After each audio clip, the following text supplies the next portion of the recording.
10 नवंबर की शाम ने दिल्ली को खून से रंग दिया। अचानक एक गाड़ी आई और धमाका हुआ। इस धमाके ने पूरी दुनिया को हिला कर रख दिया। आए दिन इस धमाके को लेकर नए नए खुलासे हो रहे हैं। मीडिया रिपोर्ट्स के मुताबिक लाल किले के पास कार ब्लास्ट वाली जगह से 9 mm कैलिबर के 3 कारतूस मिले हैं। इनमें से 2 जिंदा कारतूस हैं और एक खाली खोखा पुलिस को मिला है। पुलिस के सूत्रों के मुताबिक धमाके वाली जगह से 9 mm कैलिबर के कारतूस बरामद हुए हैं। वहीं दिल्ली कार धमाके मामले में एक और बड़ा एक्शन हुआ है। जांच एजेंसी NIA ने अनंतनाग डॉक्टर प्रियंका शर्मा को हिरासत में ले लिया है। प्रियंका हरियाणा के रोहतक जिले की निवासी हैं और वो अनंतनाग में पढ़ाई करती हैं। वो MBBS की लास्ट ईयर की स्टूडेंट है और अनंतनाग GMS में तैनात है। उन्होंने जो खुलासा किया उसे सुनते ही आपके होश फाख्ता हो जाएंगे। उन्होंने क्या कुछ कहा है, सुनिए। लाल किले के पास हुंडई i20 कार में एक जबरदस्त विस्फोट हुआ, जिसमें कि सरकारी रिपोर्ट के हिसाब से 10 से 12 लोगों की मृत्यु हुई और 30 के करीब घायल हुए। लेकिन आंकड़ा ज्यादा भी हो सकता है, बढ़ सकता है, क्योंकि क्रिटिकली इंजर्ड भी बहुत सारे हैं। और मैंने पहले ही दिन अपने इंटरव्यू में बता दिया था कि ये ANFO का यूज हुआ है। जिस तरह की फ्लेम्स और फ्यूम्स मैंने वीडियो में देखी थी, जिस तरह का धुआं उड़ा था, जिस तरह उसमें क्रेटर्स नहीं बने थे और सड़कें ब्लैक थी आसपास की, तो ANFO का यूज जो है, अमोनियम नाइट्रेट फ्यूल ऑयल आधारित बॉम्ब का यूज हुआ था। मुझे लगता है लगभग कुछ किलो ही इसमें यूज हुआ है, बहुत ज्यादा यूज नहीं हुआ, क्योंकि बहुत बड़ा धमाका नहीं था। अगर हम कैपेबिलिटी की बात करें ANFO की, तो उसमें हुआ यह था कि धमाके से एक दिन पहले ही फरीदाबाद में लगभग 2900 जो किलो विस्फोटक बरामद हुआ था, जिसमें कि काफी सैकड़ों किलो की संख्या में अमोनियम नाइट्रेट था। अमोनियम नाइट्रेट कि जो पकड़ा गया उससे इसका डायरेक्ट संबंध है, ये भी मैंने उसी दिन बता दिया था। और अमोनियम नाइट्रेट भारत के अंदर मिलना आसान है, क्योंकि फर्टिलाइजर्स में भी यूज होता है और स्पेशली जो माइनिंग कॉन्ट्रैक्ट्स लेती हैं कंपनियां, वो इसको यूज करती हैं। तो माइनिंग कॉन्ट्रैक्ट्स तो आप जानते हैं बहुत सी जगह बहुत सारी कंपनियां लेती हैं, तो ये इसको इन्होंने बनाया था। और तुर्की का विशेष रूप से तुर्की के अंदर इसका प्रयोग काफी होता है, उनके पास काफी एक्सपर्टीज है। हमें यह भी देखना होगा कि पाकिस्तान और तुर्की की फरवरी में इस साल ही एक एक्सरसाइज हुई थी, मिलिट्री एक्सरसाइज, और उस एक्सरसाइज का नाम था अतातुर्क 13। अतातुर्क 13 एक्सरसाइज में जो मेन उसका जो मैटर था, जो मजमून था, जो उसका ऑब्जेक्टिव था, वो जाहिरी तौर पे काउंटर टेररिज्म था और विस्फोटकों के प्रकार और विस्फोटक बनाना, इस तरह की चीजें थी। लेकिन पाकिस्तान को हम जानते हैं कि मिलिट्री की आड़ में वो इस तरह के ऑपरेटिव्स को भी भेज सकता है वहां पर, जो ऐसी ट्रेनिंग ले। ये फरवरी में हुआ था इसी साल, तुर्की ने किया था, तुर्की ने ट्रेन किया था। अब देखिए, विस्फोटक जो कार जो वहां पर विस्फोट हुआ, जो कि चांदनी चौक पे, मेरे आकलन के हिसाब, मैंने पहले दिन ही बोल दिया था कि इंटेंडेड नहीं था। ये जितना बड़ा हथियारों का जखीरा जो विस्फोटक मिले हैं, जो मॉड्यूल बस्ट हो रहा है, जो डॉक्टर मॉड्यूल है, जिसकी रूट्स कश्मीर पर जाती हैं, जिसकी रूट्स तुर्की तक पहुंची हैं, पाकिस्तान तक पहुंची हैं, उसका मेन उद्देश्य ये नहीं था कि वो दिल्ली के एक रेड लाइट्स पे करके वो एक कार में ब्लास्ट करे। मुझे लगता है, मेरे एनालिसिस के हिसाब से, उसका मुख्य उद्देश्य था, मेन टारगेट थे उसमें, प्राइमरी टारगेट राम मंदिर अयोध्या का, भाभा एटॉमिक रिसर्च सेंटर और नेवल डॉकयार्ड जो कि महाराष्ट्र में है, वो उसका मेन टारगेट था, प्राइमरी टारगेट था। और सेकेंडरी टारगेट में था भारत के प्रमुख तीर्थ स्थल, हिंदू तीर्थ स्थल और प्रमुख सिटीज और बाकी सारे। और कोऑर्डिनेटेड एक अटैक इनका करने का प्लान था, एक समय पे एक मैसिव अटैक कई जगहों पे किया जाए, जिसमें ये प्रमुख जगह प्राइमरी और सेकेंडरी टारगेट हिट हो, ये इनका प्लान था। लेकिन हमारे चुस्त इंटेलिजेंस और police network, law enforcement network की वजह से ये पहले ही ये सामान, इनका विस्फोटक पकड़ गया, मॉड्यूल के डॉक्टर्स पकड़े जाने लगे, और उस वजह से ये देखा गया कि अफरा तफरी के माहौल में इन्होंने पैनिक में सामान इधर से उधर ले जाने की कोशिश की। और ये जो ब्लास्ट हुआ दिल्ली में, ये इंटेंडेड नहीं था, ये गलती से हुआ। ऐसा नहीं था कि फिदायीन बन के कोई यहीं पे खत्म करना उनको ऑब्जेक्टिव हो। आपने सुना, विशेषज्ञ ने तुर्की और पाक का कनेक्शन इस धमाके में बताकर एक बार फिर सबको चौंका दिया है।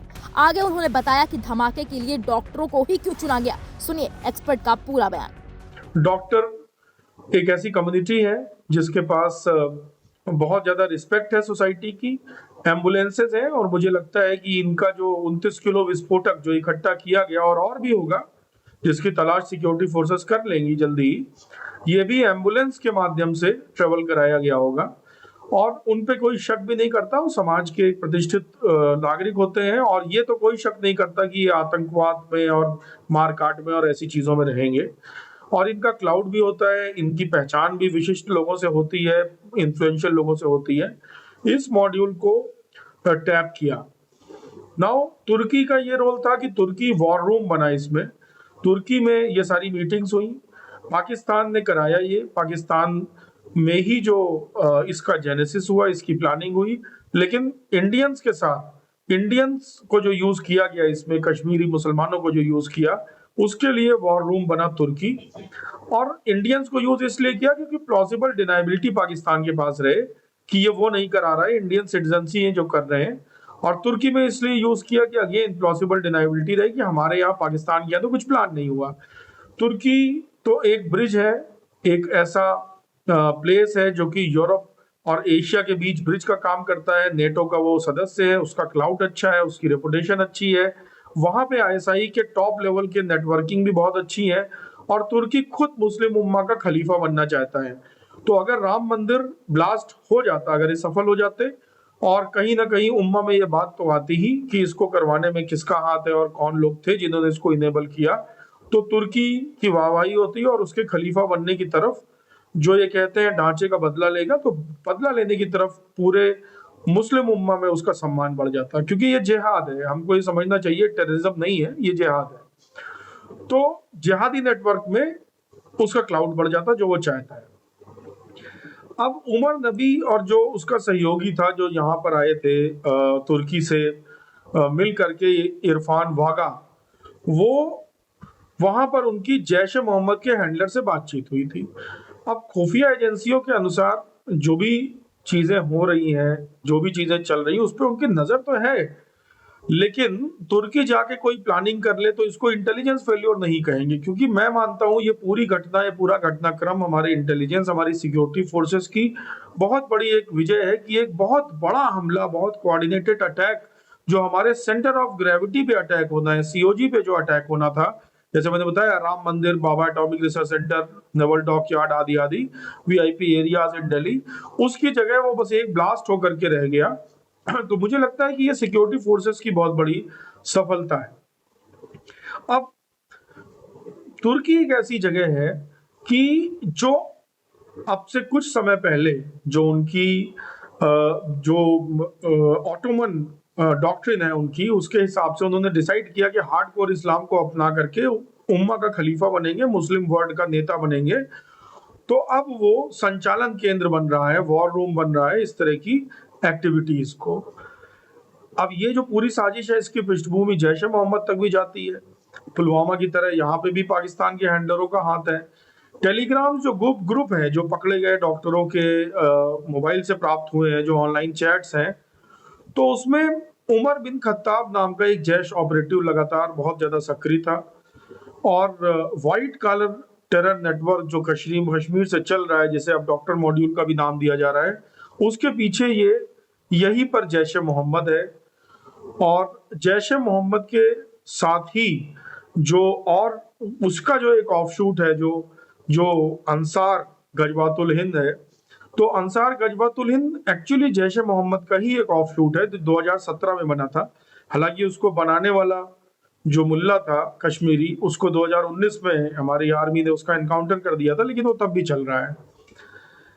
अब देखिए, जो मैंने बताया जैसे कि वो पाकिस्तान के चरात में जो एक्सरसाइज की थी तुर्की ने, जो कि अतातुर्क 13 नाम से की गई, तो पाकिस्तान जा करके वहां पर तुर्की के इंस्ट्रक्टर्स ने वहां पर विस्फोटक बनाना और ये सारी टेक्निक, सारी चीजें सिखाई थी। अब वो दिखाने में था कि फौज को सिखाई है, लेकिन एक्चुअली क्या हो सकता है, पाकिस्तान के अंदर कौन कौन सीख सकता है, ये सब तो आप समझते ही हैं। एक्सपर्ट के बयान पर आपकी क्या राय है, हमें कमेंट बॉक्स में जाकर जरूर बताएं।